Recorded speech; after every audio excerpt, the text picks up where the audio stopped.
বিশ্বের শীর্ষস্থানীয় software company মাইক্রোসফটের সহ-প্রতিষ্ঠাতা ও সাবেক শীর্ষ নির্বাহী বিল গেটস আর বিশ্বের শীর্ষ ১০ ধনীর তালিকায় নেই।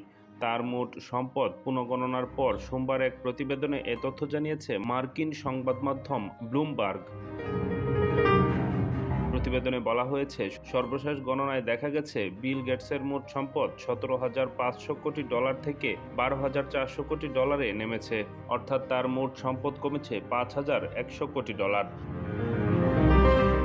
ব্লুমবার্গের হিসেব অনুযায়ী বর্তমানে ধনী ব্যক্তিদের তালিকায় ১২তম অবস্থানে আছেন Bill Gates. Bloomberg billionaire index বিশ্বের ১২ জন ধনী ব্যক্তির একটি তালিকা প্রকাশ করেছে। তালিকায় থাকা ব্যক্তিরা হলেন Elon Musk, Mark Zuckerberg, Larry Ellison, Jeff Bezos, Steve Ballmer সহ অন্যান্যরা।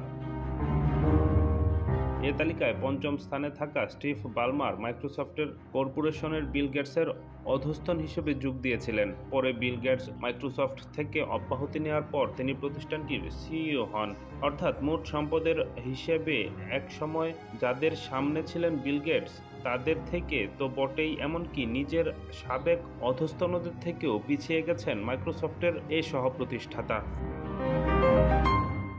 ডেস্ক রিপোর্ট, দৈনিক আকাশ জমিন।